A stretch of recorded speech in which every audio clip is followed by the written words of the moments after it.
On dit que l'amour peut être aveuglant. Mais à quel point faut-il être aveugle pour épouser un homme sans savoir ce qu'il fait réellement à huis clos? Elle voulait la richesse, il voulait l'obéissance. Une règle, une porte verrouillée, une erreur qui a transformé une lune de miel en une condamnation à mort.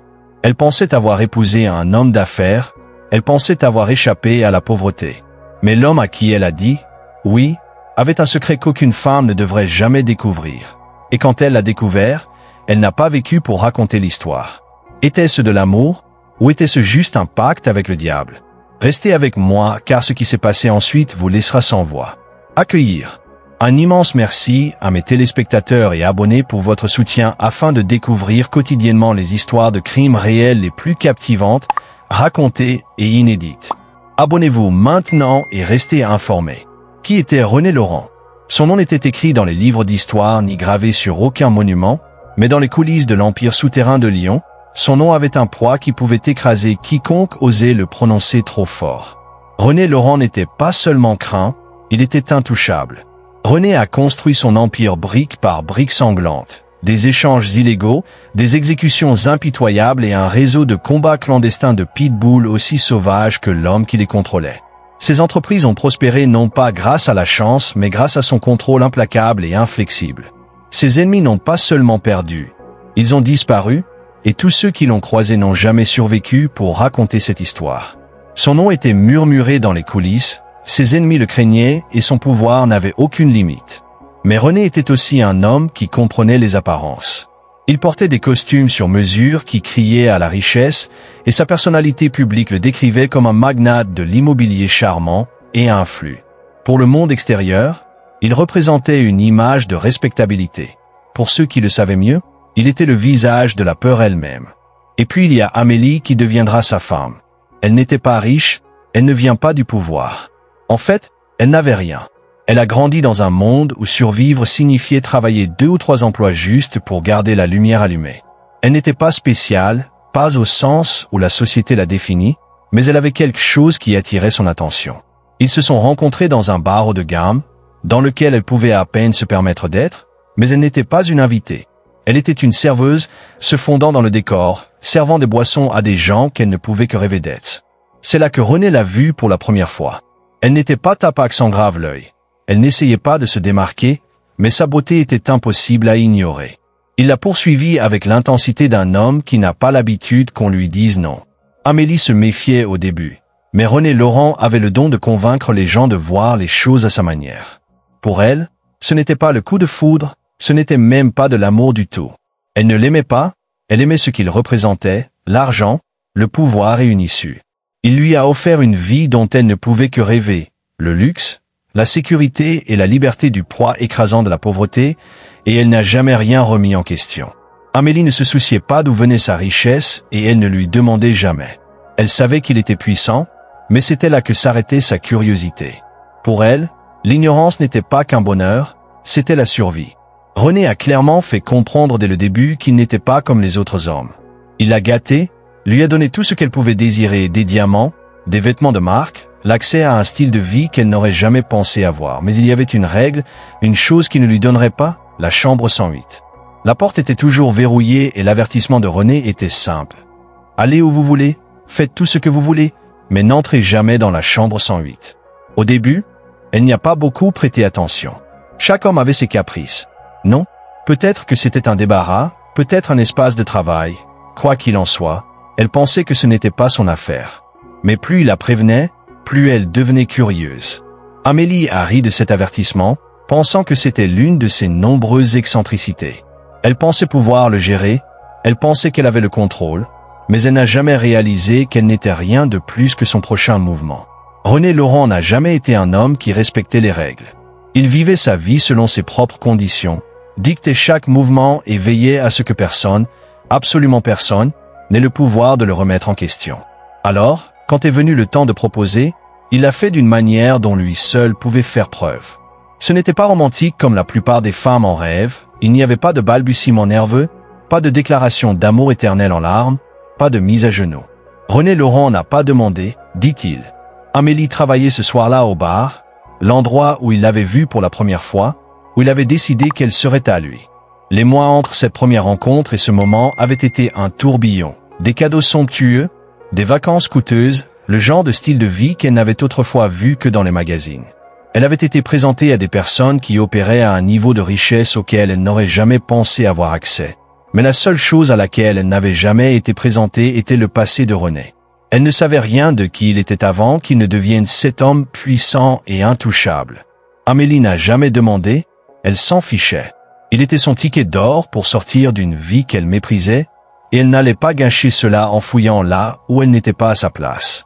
Alors, lorsqu'il a placé cette bague en diamant devant elle, sans s'agenouiller, sans rien demander, sans prétention, Amélie n'a guère hésité avant de la glisser à son doigt. Se marier avec un homme comme René était synonyme de sécurité. Cela signifiait une vie qu'elle n'aurait jamais pu imaginer auparavant. Cela signifiait le pouvoir, même si ce n'était pas le sien. Le mariage est arrivé rapidement. Il avait tout arrangé, réglé chaque détail. On lui avait donné l'illusion d'avoir le choix, mais la réalité était qu'elle n'en avait pas. La liste des invités, le lieu, la robe, tout avait été décidé pour elle. C'était grandiose, extravagant. Des gens qu'elle n'avait jamais rencontrés portaient un toast à un avenir pour lequel elle n'était pas sûre d'être prête. Mais quand elle le regarda dans les yeux, elle se dit que c'était ce qu'elle voulait. Un homme comme René Laurent ne s'est pas marié par amour. Il s'est marié pour devenir propriétaire, et c'est exactement ce qu'elle était devenue au moment où elle avait dit « oui ». La lune de miel aurait dû être le début de leur nouvelle vie ensemble. La plupart des jeunes mariés s'envolent vers une île isolée, sirotent du champagne sous le soleil, s'enfoncent plus profondément dans l'illusion de l'éternité. Mais René n'était pas comme la plupart des hommes. Ils avaient déjà parcouru le monde, il l'avait emmené dans des endroits où elle pouvait à peine prononcer, dépenser des millions comme si de rien n'était. Alors, quand il lui a suggéré de rester à la maison, juste tous les deux, elle n'a pas posé de questions. Il qualifiait cela d'intime, de spécial, de quelque chose dont il se souviendrait pour toujours. 2 jours après le mariage, René reçut un appel urgent. Pour affaires, le genre d'affaires sur lesquelles elle ne posait jamais de questions. Restez à la maison, détendez-vous, je serai bientôt de retour. Amélie le regarda partir, le bruit de ses pas se transformant en silence, puis, pour la première fois depuis qu'elle l'avait épousé, elle se retrouva vraiment seule. Elle parcourut les couloirs du domaine, son domaine désormais, et passa ses doigts le long des murs. C'était étrange, cette sensation. Elle avait tout ce qu'elle avait toujours voulu, mais le silence lui donnait l'impression d'être vide. Elle a exploré, non pas parce qu'elle cherchait quelque chose, mais parce qu'il n'y avait rien d'autre à faire. Elle avait accès à chaque pièce, à chaque espace, puis elle se retrouva debout devant la chambre 108. Amélie n'était pas censée être là. La voix de René résonnait dans sa tête. « Va où tu veux, fais ce que tu veux, mais n'entre jamais dans la chambre 108. » Elle aurait dû s'en aller, aurait dû respecter la seule règle qu'il lui avait jamais donnée. Elle avait passé trop d'années à se faire dire non, et maintenant elle était sa femme. S'il l'aimait vraiment, il lui pardonnerait. Ses doigts tremblaient alors qu'elle attrapait la poignée. La porte grinça en s'ouvrant. La première chose qui l'a frappée, c'est l'odeur. C'était épais, lourd, la puanteur indubitable de quelque chose pourrissant, quelque chose qui avait été laissé pourrir dans l'ombre. Son estomac se tordit avant même qu'elle puisse comprendre ce qu'elle regardait. La pièce était froide, pas seulement en température mais aussi en sensation. Puis elle les vit, membres, tête, mains. Ils n'étaient pas dispersés, ils n'ont pas été jetés négligemment. Ils étaient disposés, organisés, chaque partie du corps étiquetée. Menteur, voleur, traître. Ce n'était pas une pièce, c'était un cimetière, un abattoir privé où ses ennemis, non, ses victimes, étaient laissés en guise de souvenir. Son souffle se bloqua dans sa gorge. Elle n'était pas mariée à un homme d'affaires, elle pensait qu'elle était mariée à un PDG de l'immobilier, mais elle vient de réaliser qu'elle avait épousé un seigneur de la mafia. Elle était mariée à un boucher. Ses mains tremblaient violemment alors qu'elle attrapait son téléphone. Elle devait documenter cela, elle devait capturer chaque centimètre de ce cauchemar. Elle a pris des photos, pris des vidéos, des preuves, la preuve que l'homme à qui elle avait donné sa vie n'était rien d'autre qu'un monstre en costume sur mesure. Si je peux dénoncer cela, je peux m'échapper, pensa-t-elle, le cœur battant dans sa poitrine, la vision brouillée par la panique. Et puis elle a fait quelque chose de pire que de pénétrer par effraction dans la chambre 108. Elle a attendu, elle a confronté sa plus grosse erreur. La maison semblait différente maintenant. Les murs semblaient plus hauts, le silence plus lourd. Chaque craquement du plancher lui donnait la chair de poule. Elle n'arrêtait pas de regarder la porte, l'horloge, le téléphone dans ses mains. Les images sur l'écran étaient toujours là, claires, indéniables, la vérité sur qu'il était vraiment assise dans la paume de sa main. Son cœur battait si fort que cela résonnait dans ses oreilles. Elle aurait pu s'enfuir, aurait pu partir à la seconde où elle sortait de cette pièce. Mais quelque chose en elle, la peur, la colère, le désespoir la maintenait en place. Ce n'était pas qu'un mensonge, ce n'était pas qu'un secret. Elle s'était mariée dans quelque chose de bien pire qu'elle n'aurait jamais imaginé, et elle voulait des réponses. Elle n'a pas eu à attendre longtemps.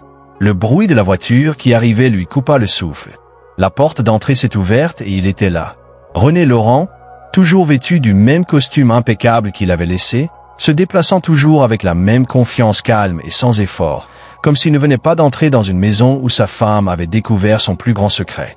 Amélie se tenait au milieu de la pièce, les mains crispées autour du téléphone. Il la regarda, puis la façon dont elle se tenait, la tension dans ses épaules, la façon dont sa respiration était rapide et inégale. Il le savait.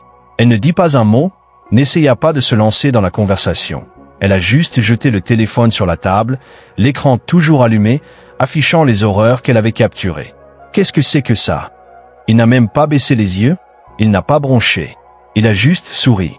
Alors, tu m'as désobéi, les mots vinrent lentement, doucement, presque désinvoltes. Amélie pouvait à peine respirer. Sais-tu ce qui arrive aux gens qui me trahissent?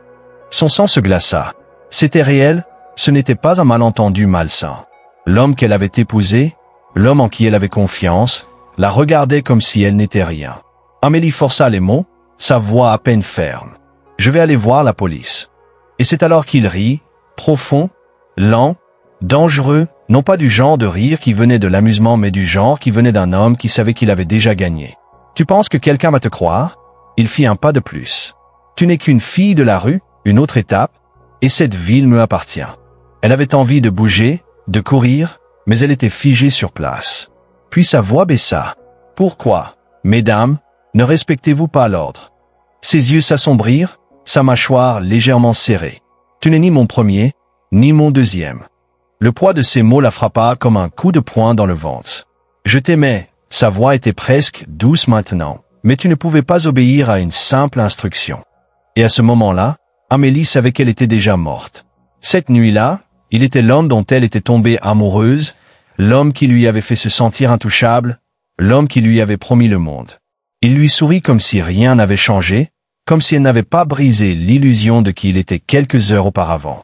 Sa voix était chaleureuse, son toucher doux. Il avait prévu quelque chose de spécial.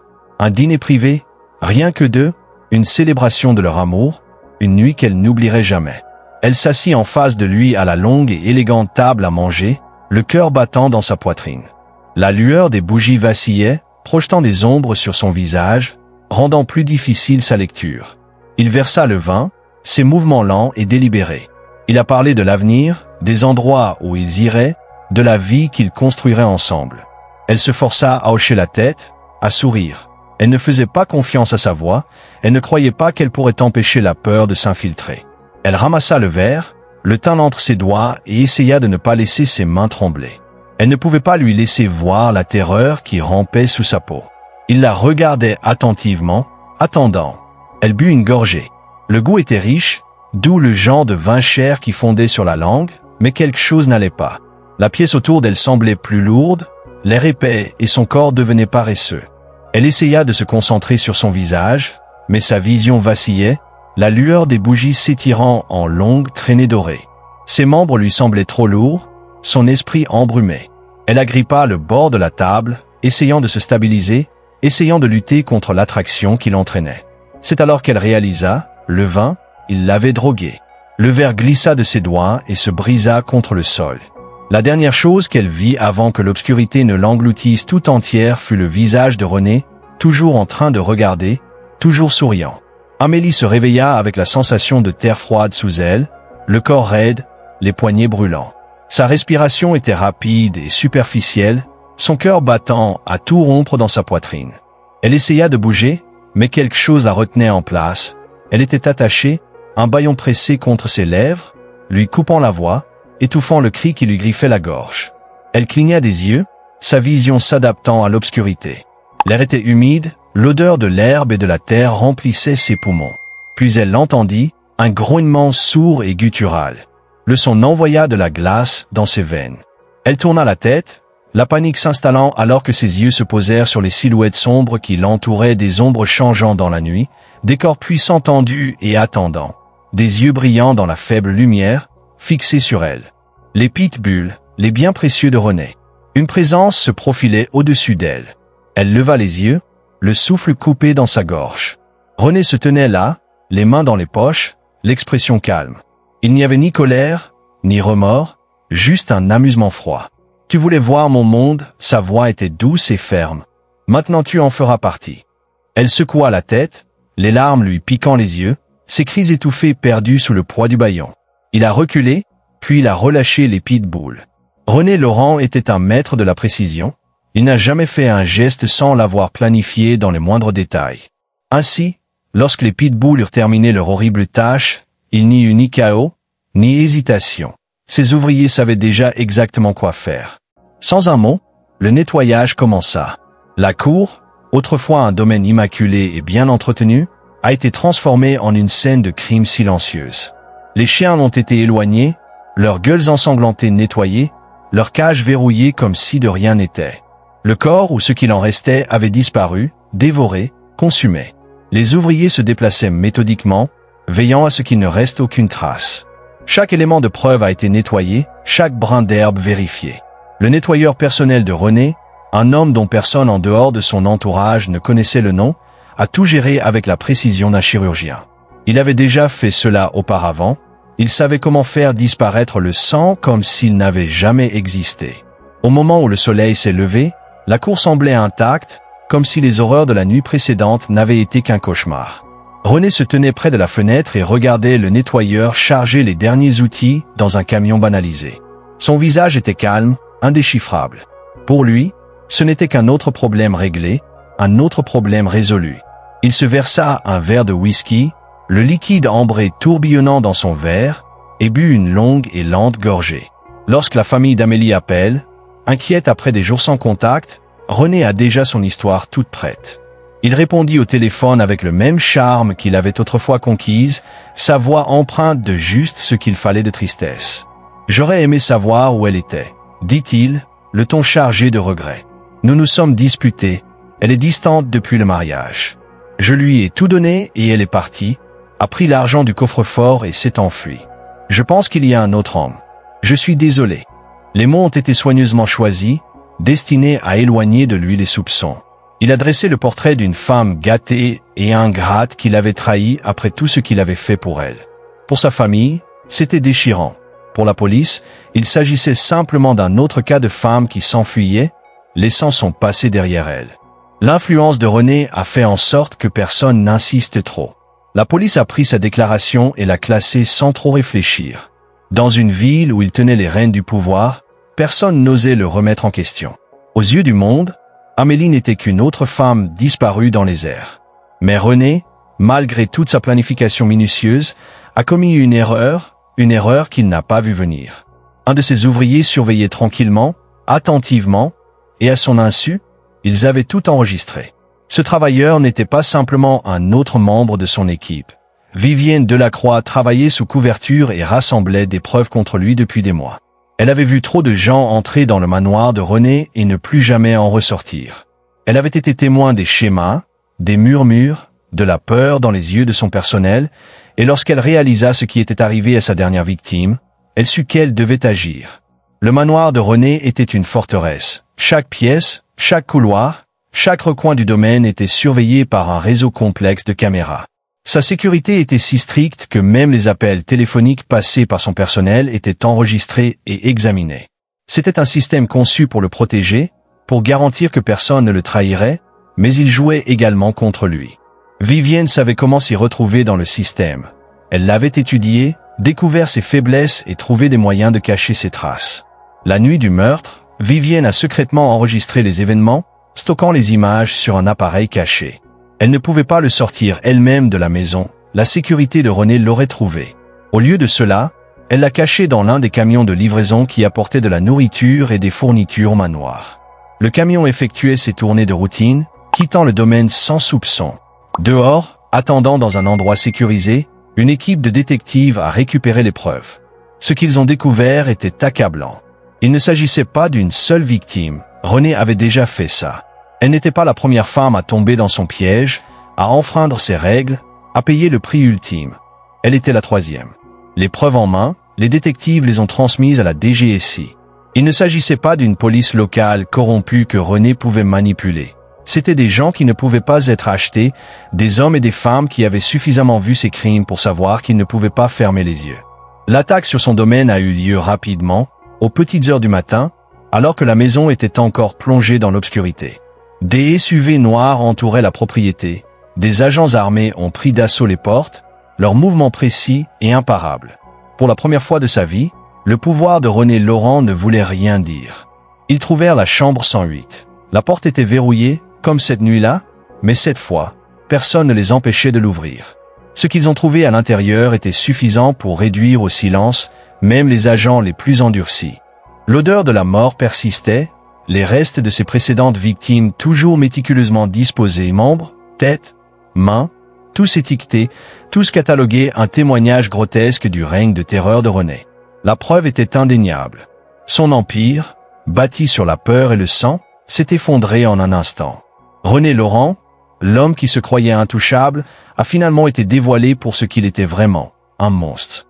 Mais même lorsqu'ils l'ont emmené menotté, son expression est restée calme. Il n'a pas supplié, il n'a pas supplié. Il regardait simplement droit devant lui. Comme si, même maintenant, il refusait de croire que c'était fini. La chute d'un roi n'est pas toujours bruyante. Parfois c'est le silence, parfois c'est le poids de la vérité qui fait tout s'écrouler. Pour René Laurent, la vérité était une porte qu'il avait trop longtemps gardée fermée et qui, lorsqu'elle s'est ouverte, l'a détruit. René Laurent avait passé des années à bâtir un empire que personne ne pouvait toucher. Chaque étape, chaque décision a été calculée. Il avait acheté le silence, enterré des secrets et effacé quiconque devenait une menace. Mais pour la première fois de sa vie, le pouvoir qu'il détenait sur les gens ne signifiait rien. Tandis que la DGSI le traînait hors de son domaine, tandis que les gyrophares éclairaient le manoir qui le rendait autrefois intouchable, il comprit que ce n'était pas la fin. Les hommes comme lui ne restaient pas enfermés. Ils n'ont pas été condamnés, ils n'ont pas été exécutés, ils se sont évadés. Il était assis à l'arrière du véhicule de transport de la DGSI, les poignets liés, le visage dénué de toute panique. Il n'était pas comme les autres, c'était René Laurent. Il avait des plans d'urgence pour tout. Même maintenant, dès qu'il sentait le véhicule ralentir à une intersection, il bougeait. Son corps se tordit, son épaule heurtant l'agent à côté de lui. L'homme grogna, déséquilibré pendant une seconde seulement, mais c'était tout ce dont René avait besoin. Ses mains étaient peut-être menottées, mais il avait passé des années à combattre des hommes avec beaucoup moins de restrictions. Il jeta son poids en avant, frappant la porte avec suffisamment de force pour l'ouvrir. Le SUV s'est arrêté en hurlant, la porte arrière s'est ouverte en grand et René a couru. Sa respiration se faisait par rafales brusques, ses jambes bougeaient plus vite que jamais auparavant. Le trottoir était glissant sous ses pieds, l'air nocturne épais et humide, mais il ne s'arrêta pas. Il pouvait les entendre derrière lui, crier, marteler leurs pas alors qu'ils le poursuivaient, mais il était plus rapide. Il connaissait ces rues, il avait bâti son empire sur eux. Il n'a pas couru vers la ville, ce serait un piège mortel. Au lieu de cela, il a couru vers son manoir, vers le seul endroit où il pouvait disparaître, car René Laurent avait une issue. Un tunnel sous le domaine, construit pour des instants comme celui-ci, un itinéraire qui menait directement à une sortie introuvable, un endroit qu'aucune police ne pouvait suivre. Il a couru dans son manoir, tout ce qu'il avait à faire était de franchir la porte et d'entrer dans sa maison juste quelques mètres de plus. Et puis il l'entendit, le grognement sourd et menaçant. Cela l'a arrêté dans son élan. Ses pitbulls, les bêtes qu'il avait élevées, dressées, utilisées comme armes, les mêmes animaux qui avaient déchiqueté ceux qui le défiaient, se dressaient entre lui et sa liberté. Le portail avait été sécurisé par la DGSI après la perquisition, mais il n'avait pas emmené les chiens. Il les avait laissés enfermés dans leurs enclos, en attendant que le contrôle des animaux les récupère. Mais René avait un système, une sécurité. Dans le chaos du raid, un de ses hommes, fidèle jusqu'au bout, avait actionné le déverrouillage d'urgence. Les pitbulls avaient été lâchés. Ils avaient passé des années à être conditionnés à obéir à un seul commandement, attaquer à vue. Et maintenant, au milieu de la nuit, désorientés, confus et agressifs, ils ne voyaient qu'une chose. Un homme qui courait, un homme qui puait la sueur, la panique, un homme qui les avait entraînés à tuer. René a à peine eu le temps de réagir que le premier s'élança. Le poids du chien l'a fait tomber, son dos heurtant le trottoir. Des griffes lui déchirèrent la poitrine, les mâchoires claquant à quelques centimètres de son visage. Il se débattit, agitant les bras, essayant de repousser l'animal, mais ensuite une autre série de dents s'agrippa à son avant-bras, puis une autre, et encore une autre. Son cri résonna dans la nuit, de la même manière qu'elle avait crié, de la même manière qu'ils avaient tous crié. Les agents se précipitèrent, les armes levées, criant des ordres, mais les chiens étaient allés trop loin, leur frénésie était imparable. Des coups de feu retentirent. Un par un, les pitbulls se sont effondrés, leurs corps se sont contractés, le sang s'est accumulé sous eux, mais il était trop tard. René Laurent, l'homme qui avait gouverné avec brutalité, l'homme qui avait utilisé ces mêmes créatures pour en détruire d'autres, gisait désormais sous elle, son corps déchiré, sa vie lui échappant. Ses doigts se contractèrent, ses yeux écarquillés, sa respiration courte, et la dernière chose qu'il vit fut les dents d'un pitbull s'enfonçant dans sa gorge. Le pouvoir est une illusion dangereuse. Il peut construire des empires, susciter la peur et créer le genre de contrôle qui fait croire à un homme qu'il est intouchable. Mais le pouvoir ne vous rend pas invincible, il ne fait que retarder l'inévitable. Et pour René Laurent, le prix de la trahison n'a pas seulement été payé par le sang, il a été payé par sa vie. Il pensait pouvoir tout contrôler, il pensait que sa richesse, ses relations, sa réputation lui donneraient toujours une longueur d'avance. Il avait déjà éliminé les menaces, effacé les gens comme s'ils n'avaient jamais existé. Il croyait que personne ne pouvait le défier, qu'il pouvait dicter qui vivait et qui mourait sans conséquence, jusqu'à ce que ce qu'il utilisait pour punir les autres se retourne contre lui. Au moment où son passé l'a rattrapé, il n'y avait plus d'échappatoire. Sa propre création est devenue son bourreau. Il avait bâti son empire sur le sang. À la fin, cela l'a consumé. L'homme qui gagnait sa vie en décidant du sort des autres a vu son propre destin décidé de la manière la plus brutale possible, car le pouvoir peut acheter le silence, il peut acheter la protection, mais il ne peut pas acheter la loyauté, et il ne peut pas vous protéger lorsque les murs que vous avez construits commencent à se refermer. Si vous étiez à sa place, auriez-vous ouvert la porte? Auriez-vous ignoré l'avertissement? Ou auriez-vous laissé la curiosité prendre le dessus, croyant, juste un instant, que vous étiez en sécurité? Faites-moi part de vos réflexions dans les commentaires, et si vous voulez plus d'histoires comme celle-ci, assurez-vous de vous abonner.